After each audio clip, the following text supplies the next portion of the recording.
সাল্লাম বলেছেন, উম্মত যখন তোমরা পানি পান করবে তখন বসে পানি পান করবে।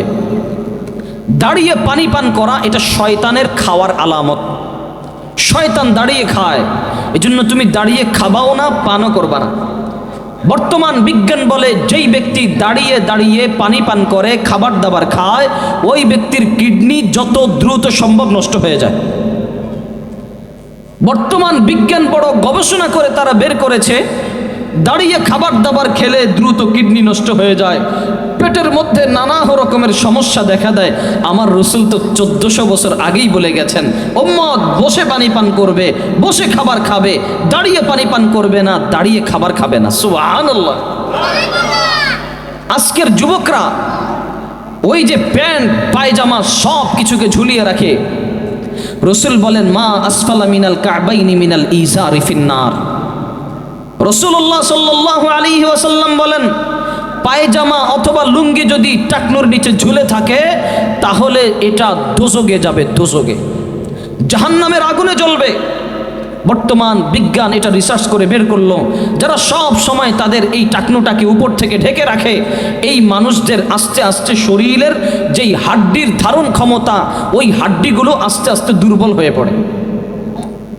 ওই মানুষের শরীরের ভিতরে যেই পরিমাণ সূর্যের আলো, বাতাস, কিরণ, এগুলো মানুষের টাকনুর ভিতর দিয়ে ঢোকে। যেহেতু সেটাকে আটকিয়ে সবসময় রেখে দেয়, সেই হিসেবে ওই ভিটামিন জাতীয় যতগুলো ভালো ব্যাকটেরিয়া উপাদান যেগুলো আছে, এগুলো তার শরীরে ঢুকতে পারে না। ওই মানুষ আস্তে আস্তে দুর্বল হতে থাকে। অথচ আমার রাসূল 1400 বছর আগে নিষেধ করে গেছেন। রাসূল বলেছেন, উম্মত নামাজের আগে তোমরা মিসওয়াক করবা। আসসিওয়াকু মিতহারাতুল লিল ফামি ওয়া মারদাতুল লিররাব্বি। যে ব্যক্তি মিসওয়াক করে, 1 নম্বর ফজিলত হচ্ছে মুখ পরিষ্কার থাকবে, 2 নম্বর ফজিলত হচ্ছে আমার রব সন্তুষ্ট হয়ে যান। সুবহানাল্লাহ। মিসওয়াকের অনেক ফজিলত, তার মধ্যে আরেকটা ফজিলত হচ্ছে মৃত্যুর সময় জবানের মধ্যে কালিমা নসিব হয়ে যাবে। সুবহানাল্লাহ। কেউ যদি মিসওয়াক করে, মৃত্যুর সময় জবানে কালিমা আল্লাহ নসিব করে দিবেন। এরপরে আসেন, আল্লাহ রাসূল সাল্লাল্লাহু আলাইহি ওয়াসাল্লাম আমাদেরকে বলেছেন, আমরা যখন ওযু করব তখন যেন আমরা ঘাড় মাসে করি। পীর জুলফিকার নকশবন্দি দামাত বারাকাতুহুমুল আলিয়া ইউরোপের একটা কান্ট্রিতে গেল। সেখানে যাওয়ার পরে দেখলো এক লোকে ওযু করছে। তিনি ওযু করছেন, আরেক লোক দাঁড়িয়ে দাঁড়িয়ে দেখছে। জিজ্ঞেস করা হলো, কি রে, ঘটনা কি? আপনি আমাদের ফর্মুলা কোথায় পেলেন? পীর জুলফিকার নকশবন্দি তো হাঁ করে তাকিয়ে আছেন।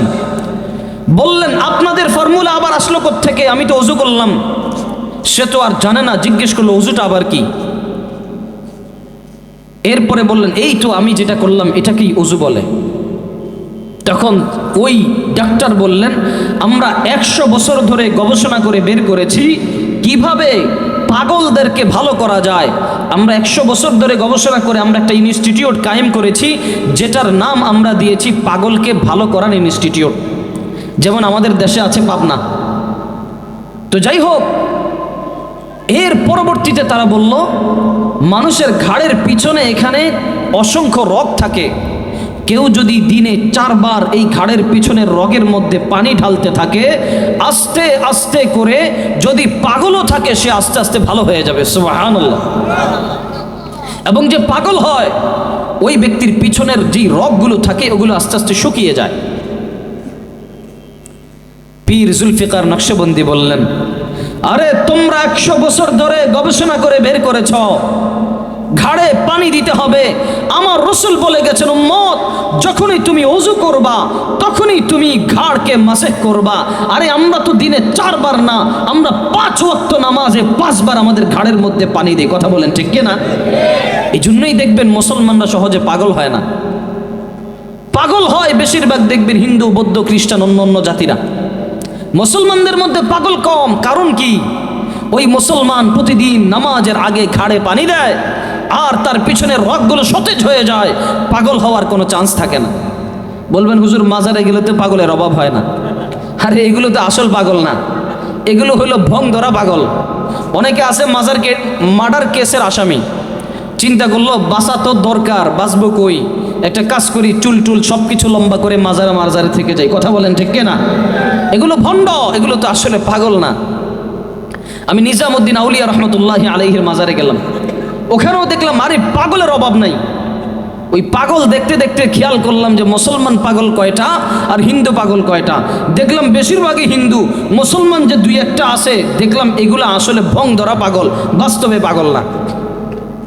মুসলমানদের মধ্যে পাগল খুঁজে পাওয়া যায় না। তাহলে আবার চিন্তা করেন, 100 বছর ধরে গবেষণা করে বের করলো ঘাড়ের পিছনে পানি দিলে আস্তে আস্তে পাগলামি সুস্থ হয়ে যায়, ভালো হয়ে যায়। আমার রসুল 1400 বছর আগে আমাদেরকে বলে গেছেন।